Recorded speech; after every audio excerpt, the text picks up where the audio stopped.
నాయుడుపేట మండల పరిధిలోని కాపులూరు గ్రామ సమీపంలోని సాగరమాల జాతీయ రహదారి పనులను అడ్డుకుని ఆ గ్రామానికి చెందిన పలువురు రైతులు రహదారిపై టెంట్ వేసుకుని బైఠాయించి ఆందోళనకు దిగారు.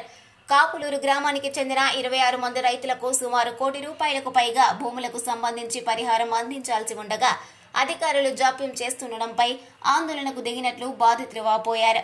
2 ఏళ్ల కిందట సాగరమాల జాతీయ రహదారికి సంబంధించి రైతుల వద్ద నుంచి భూములు స్వాధీనం చేసుకున్నట్లు వెల్లడించారు. అయితే గ్రామంలో సర్వే నెంబర్ 102, 111లో 10 ఎకరాలకు పైగా 26 మంది రైతుల నుంచి భూములు స్వాధీనం చేసుకున్నారు. వీరికి సుమారు ₹1 కోటి పైగా పరిహారం చెల్లించాల్సి ఉందని రైతులు తెలిపారు. నగదు పరిహారం అందించకుండా రెవెన్యూ అధికారులు కార్యాలయం చుట్టూ తిప్పుకొని ఇబ్బందులకు గురి చేస్తున్నారన్నారు. సమాచారం అందుకున్న తహసీల్దార్ రాజేంద్ర కాపులూరు గ్రామ సాగరమాల రహదారి వద్ద ఆందోళన చేస్తున్న రైతుల వద్దకు చేరుకున్నారు. ఇందుకు సంబంధించి పూర్తి ధృవీకరణ పత్రాలను అధికారులకు అందజేసి ఉన్నామన్నారు. ప్రభుత్వం ₹1 కోటి పైగా అవార్డు ప్రకటించిందని వెల్లడించారు.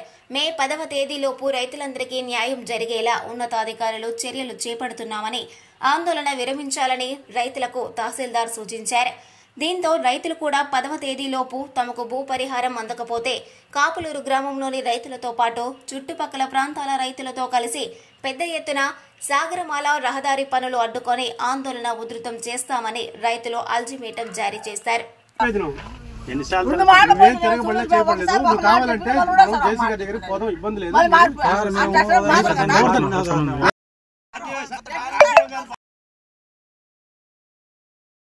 రేపు రండి, నేనే తీసుకెళ్తా, నేనే మాట్లాడించి చేయిస్తా. ఓకేనా? దాని గురించి నేను కంగారు పడాల్సిన అవసరం లేదు. నేను ఇప్పుడు నేను చెప్పేది నీకు డబ్బులు వచ్చే బాధ్యత మాది.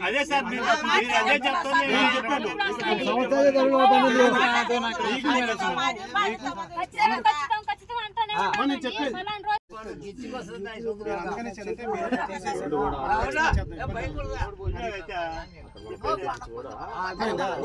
సాగరమాల హైవే రోడ్డు కాపులూరు గ్రామం. ఇది రోడ్డు మీద బటాయించాము.